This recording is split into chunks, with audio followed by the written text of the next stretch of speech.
Американскиот сенатор Майк Ли на својот Твитер профил го повика амбасадорот на САД во Македонија Джес Бейли да даде објаснување за контроверзните НВО агенди во Македонија и други држави.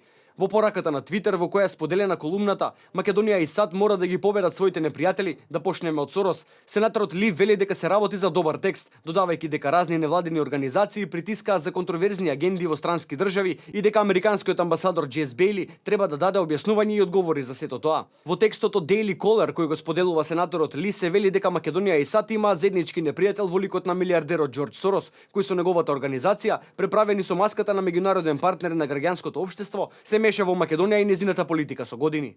Во периодот од повеќе од 1/4 од последниот век, американската група потроши милиони долари за да се нападне партијата на ВМРО ДПМН, без разлика дали е во владата или во опозиција, и секогаш со поддршка за СДСМ, поранешната комунистичка партија на Македонија.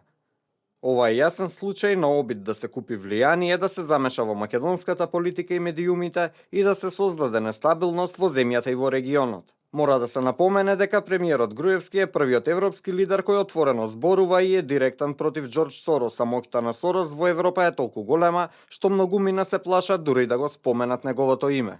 Покрај сенаторот Ли, бројни видни политичари од САД започнаа отворено и јавно со остра реторика да задаваат удари против милиардерот Џорџ Сорос. Главниот идеолог на републиканците Њут Гингрич во своето обраќање пред Херитидж фондацијата, водечката конзервативна организација во САД, имаше силни зборови против меѓународната империја на Џорџ Сорос.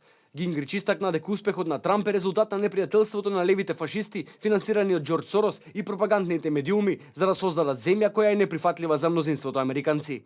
I think you have to take seriously the people who are running around breaking windows the other night. You have to take seriously Madonna saying she dreams of bombing the White House.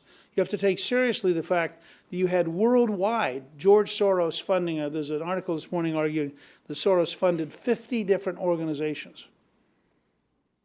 Because Soros, in a sense, is the equivalent of the coal miners' leader in Great Britain. Soros would like to impose Soros's vision of a hard left world, and he's willing to spend an amazing amount of money to do it. And the fact that the day after the inaugural, if you go and look at their speeches, you go listen to what they said, there's no middle ground here. Either Trump surrenders or Trump wins. But there's not going to be any zone of compromise unless Trump is prepared just to surrender. And I don't think Trump's going to surrender. Гингрич, кој е поранешен спикер на представничкиот дом во САД, во својата колумна во Вашингтон Пост, вели дека денес хистеријата на американската левица станува се побизарна, со тоа што крилото на Елизабет Ворен и Џорџ Сорос им се обраќа само и исклучува на своите партиски следбеници, а ваквата реторика ги одвраќа мнозинството американци.